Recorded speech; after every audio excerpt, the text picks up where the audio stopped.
Fala pessoal, a gente vai começar agora a ver alguns dados, né? Como eu falei, a gente vai começar a ver isso aqui, ó, na minha mesa do meu computador pessoal, onde eu tenho basicamente tudo que eu preciso para fazer essas análises. Tem alguns sites já salvos, tem algumas informações que eu gosto de estar aqui, minhas carteiras estão aqui. Então a gente vai fazer aqui, vocês vão ficar vendo a minha tela, enquanto eu bato um papo aqui com vocês e explico um pouquinho de cada modelo, de cada análise, como elas funcionam. Nesse módulo, cada aula vai ser um tipo de análise para a gente ficar de olho e acabar cruzando esses dados para a tomada de decisões, tá bom? Essas decisões são muito focadas no Bitcoin em si. A gente sabe pelo comportamento do mercado, né? O Bitcoin tem uma dominância de 40%. Dependendo do movimento do Bitcoin, quais as outras criptomoedas acabam também correspondendo a esse movimento. Então é muito bom a gente olhar o macro do Bitcoin para até ter as tomadas de decisões de outras criptomoedas. Tá bom? E hoje, agora, a gente vai falar sobre o modelo Stock to Flow, né? Um modelo bem interessante, criado por um cara bem famoso no Twitter, que ficou famoso exatamente por esse modelo, e eu vou explicar um pouquinho para vocês. Então vamos lá. Aqui eu já tô com um site aberto, né? Esse site se chama Look into Bitcoin, né? É um site muito bom, que eu vou até, e eles têm algumas coisinhas bem legais aqui. Ele tem a parte de learning, né? Onde você pode aprender sobre Bitcoin, né? Ele dá algumas diquinhas, né? Ele tem alguns textos aqui explicando o que é Bitcoin. E ele tem essa parte de vários gráficos e análises que ele traz aqui. Então, se você vem aqui em Charts, ó, isso é todas as análises, né? De onde ele fala de desde ciclo de mercado até análise de carteira de Bitcoin. Tá bom? Mas a gente vai começar com o Stock to Flow. E o Stock to Flow é algo bem legal e eu gosto muito de acompanhar ele porque ele vem conseguindo ser bem próximo e fiel ao preço do Bitcoin com essa análise. Mas a ideia do modelo Stock to Flow é ser algo muito parecido ali com o ouro, né? Ouro, prata, né? O Stock to Flow não foi um modelo de análise que foi criado para o Bitcoin. Ele foi criado para commodities. Então ele analisava commodities escassas, né? E aí o PlanB foi lá e trouxe esse modelo para o Bitcoin. E aí esse modelo ele realmente foca em ativos escassos e que eles acabam pegando dois parâmetros, né, para cruzar esses dados e ver o que faz sentido, né, para dar o preço que deveria ser o ativo naquele momento. Tá, Isaac?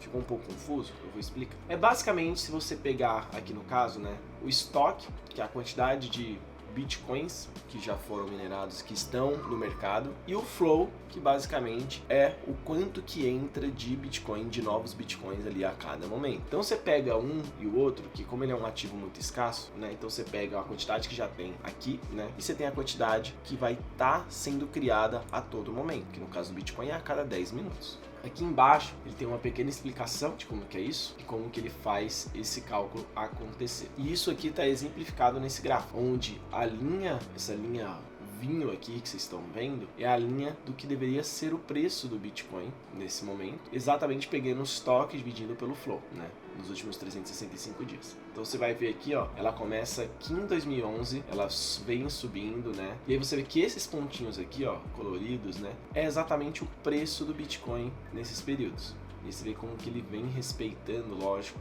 né, ele não respeita na linha, né, porque tem momentos de mercado, euforia de mercado, né, e aí você tem esse desgrude tanto para cima quanto para baixo, né, mas ele vem respeitando muito essa sinergia exatamente do estoque, né, com a quantidade de bitcoins que a gente já tem no mercado quanto a quantidade de bitcoin que fica entrando. Uma coisa que é legal desse gráfico que é o que? É os dias de halving. A gente já falou sobre o halving, né, e como que ele seta um ciclo de mercado do Bitcoin. E aqui não seria diferente. Então a gente vê aqui, por exemplo, os ciclos de mercados acontecendo aqui, ó. Então você vê que toda vez que tem uma quebra é um novo ciclo de mercado aqui por conta do halving. Então se a gente pegar aqui, ó, a gente teve o primeiro ciclo, teve aqui, né? Aí teve o segundo, e aí você vê exatamente essas pumpadas de preço exatamente nesse momento do ciclo. Então a gente vê que começa a ter menos bitcoins no mercado sendo imputados, né, sendo colocados no mercado. Isso faz com que o preço suba. E a gente vê isso exatamente pela quantidade de dias para o próximo halving. Então se a gente vê que, por exemplo, aqui em 2017, né, que teve essa subida muito grande do Bitcoin. Em 2017 o preço do Bitcoin no começo do ano era ali aproximadamente $1.000. Ele, no caso, ele estava ali a ele tinha acabado de passar, né, o halving ali, né? O halving foi aqui no mais ou menos agosto, outubro.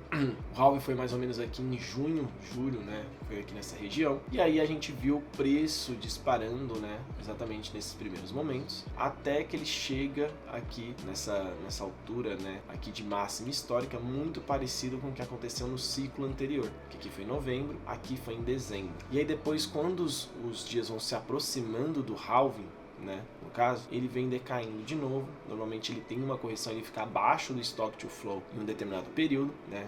Ali normalmente aqui quando a gente está a 600 dias do halving, né, ele faz essa correção, onde normalmente, né, pegando essas análises, quando está aqui no azul é o melhor momento de compra do Bitcoin pro longo prazo. Então aqui você realmente compra Bitcoin, enche o bolso do Bitcoin, né? Bem aqui no azul claro. Então quando ele tem a primeira queda, né, abaixo do stock to flow, ó, o Bitcoin ali em 2018 foi negociado a $3.000. Então ele saiu aqui de $19.000 para $3.000. Depois ele teve mais um movimento de mercado, que foi ali $10.000, que aí fica andando lateralizado. É aqueles anos que a gente fala, né? Não acontece nada no mercado. Normalmente é um momento que os projetos acabam realmente sendo entregues, né? Então a gente viu isso, né? Então o ano de 2018 e 2019 ficou muito lateralizado. Muitos projetos começaram a ser entregues. E em 2020 tivemos aí mais um halving. E consequentemente a gente viu de novo essa movimentação. Então, ó, a gente saiu ali de pós-halving, né? Algo ali próximo a 6, 7 mil dólares, né? O Bitcoin percorreu tudo isso, chegando aqui à máxima histórica dele hoje, que é 67, 65, né? Máxima histórica do Bitcoin, não lembro isso de cabeça, não lembro de cabeça. Ele bate no stock to flow, faz uma pequena correçãozinha, que é o que a gente tá agora, né? De 55 mil dólares, 50 mil dólares, tá nessa casa, né? Sempre andando em lateral com isso. E aí, quanto que o Bitcoin deveria valer hoje, né? Hoje deveria estar valendo ali mais ou menos 76 mil dólares, utilizando exatamente essa análise. Então, o que que ela diz muito, né? Ela diz o quanto que o Bitcoin deveria estar valendo naquele momento, de acordo com todas as informações que tem no mercado e o ciclo de mercado. Então, agora, se a gente for pensar, o Bitcoin está no momento que, historicamente, né, esse momento verde, seria um descolamento muito grande, né, do modelo stock to flow, e ele ainda está abaixo, né, então ele está muito nessa região aqui que ele tá tocando, né, ali. E ele pode ter essa explosão aqui para cima, depois fazer uma breve correção para ficar muito próximo dela, igual aconteceu nos outros, né, então do verde até o azul, né, então ele faria um movimento parecido com isso. Ele faria um movimento parecido com isso daqui, né? E depois ele corrigiria e ele ficaria lateralizado mais ou menos aqui, né? Até 31 lá de maio de 2024, onde teria um novo momento de mercado, onde aqui ele seta o Bitcoin aí a 700, 800 mil dólares no próximo ciclo, né? A gente tem todo esse ciclo ainda aqui para caminhar, você vê que tem muito tempo ainda para acontecer muita coisa, mas para que serve muito esse tipo de análise? Para a gente olhar o que aconteceu no passado, porque pelo Bitcoin ser um modelo matemático, e ele é programado, então a gente consegue aprender o que aconteceu no passado e ver o que vai acontecer no futuro, porque já está tudo programado. Então a gente sabe que de 4 em 4 anos a emissão cai pela metade, a gente sabe, por exemplo, os dados de mineradores porque a rede é transparente, a gente sabe quantos dias faltam para a nova atualização, a gente sabe tudo isso. Então você pode exatamente pegar tudo isso e trazer para a sua análise e não analisar somente tipo preço, né? Então você pode cruzar essas informações com o momento de mercado. Então se a gente pegar, por exemplo, aqui, nossa, o Bitcoin está 3 mil dólares. Nossa, se ele está 3 mil dólares e o preço dele deveria ser 6, então ele está 50% abaixo do valor que ele deveria ter. Então ele aqui é muito focado em algo pro longo prazo, né? Então você analisa o longo prazo, são ciclos de mercado para você aproveitar esses momentos, né? Então você sabe, por exemplo, quando ele chega num valor muito alto, ele descola muito, é um bom momento talvez de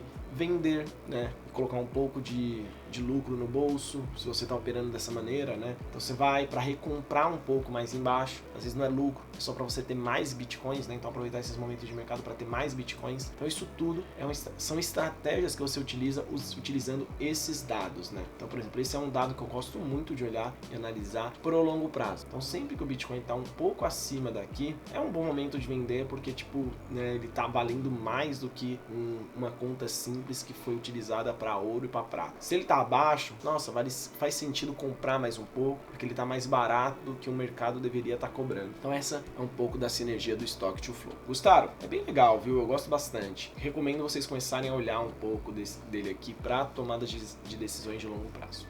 Fechou? Agora a gente vai para um outro gráfico falando um pouquinho sobre medo e ganância. Bora lá, vem comigo.